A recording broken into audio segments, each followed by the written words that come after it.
Hello friends, welcome to our channel. இன்றைக்கி நம்ம வீடியோவில் ஈரோடு, கோயம்புத்தூர், சேலம், திருப்பூர் ஸ்பெஷல் அரிசி பருப்பு சாதம் தாங்க எப்படி செய்கிறதுன்னு பார்க்க போகிறோம். இந்த சாதம் ரொம்பவே ஈஸியாக அண்ட் சிம்பிளாக செஞ்சு முடிச்சிடலாங்க. டேஸ்ட்டும் அவ்வளோ சூப்பராக இருக்கும். கண்டிப்பாக ட்ரை பண்ணி பாருங்கள். ட்ரை பண்ணி பார்த்துட்டு எப்படி இருக்குன்னு சொல்லுங்கள். சரி வாங்க எப்படி செய்கிறதுன்னு பார்க்கலாம். குக்கரில் 5 டேபிள் ஸ்பூன் கடலெண்ணெய் ஊற்றிக்கலாம். நீங்கள் தேங்காய் எண்ணெய் கூட எடுத்துக்கலாம். கடுகு போட்டு கடுகு பொரிஞ்சதும் ஒரு 10லேருந்து 15 சின்ன வெங்காயம் ஆட் பண்ணிக்கலாம். இந்த சாதத்துக்கு சின்ன வெங்காயம் எடுத்துக்கோங்க, தான் டேஸ்ட் நல்லாயிருக்கும். கொஞ்சோண்டு கருவேப்பிலை ஆட் பண்ணிட்டு நல்லா வதக்கிட்டு ஒரு 10 பல் பூண்டு, கொஞ்சோண்டு இஞ்சி சேர்த்து நல்லா மிக்ஸ் பண்ணி விட்டுக்கலாம். அப்புறம் 3 வரமிளகாய் சேர்த்துக்கலாங்க. நீங்கள் இதுக்கு பதிலாக பச்சை மிளகாய் கூட சேர்த்துக்கலாம். சேர்த்துட்டு வெங்காயத்தை நல்லா வதக்கிக்கலாம்.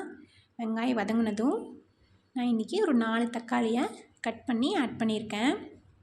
ஆட் பண்ணிட்டு 1/2 டேபிள் ஸ்பூன் மல்லித்தூள், 1/4 டேபிள் ஸ்பூன் ஜீரகத்தூள், 1/2 டேபிள் ஸ்பூன் மஞ்சள் தூள், தேவையான அளவு உப்பு சேர்த்து தக்காளியை நல்லா வதக்கிக்கலாம். தக்காளி நல்லா வதங்கினதும் நம்ம தேவையான அளவு தண்ணி சேர்த்துக்கலாங்க. நான் இன்றைக்கி 250 கிராம் ரைஸ், ஒரு 100 கிராம் துவரம்பருப்பு எடுத்துருக்கேங்க. அது வேகிறதுக்கு தேவையான அளவு தண்ணி சேர்த்து நல்லா மிக்ஸ் பண்ணி விட்டுக்கலாம். தண்ணி ஓரளவுக்கு சூடானதும் நம்ம க்ளீன் பண்ணி எடுத்து வச்சுருக்க அரிசியும் பருப்பையும் சேர்த்துக்கலாங்க. 1/2 அன் ஹவருக்கு முன்னாடி நான் ஊற வச்சு இதில் ஆட் பண்ணியிருக்கேன். ஆட் பண்ணிட்டு நல்லா மிக்ஸ் பண்ணி விட்டுக்கலாம். நல்லா கொதிக்கணும். நல்லா கொதித்து தண்ணியெல்லாம் பாதி ட்ரை ஆனதும் நம்ம மல்லி இலையை அதில் ஆட் பண்ணிக்கலாம்.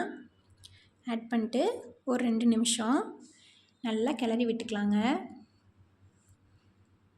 நல்லா மிக்ஸ் பண்ணி விட்டுக்கலாம்.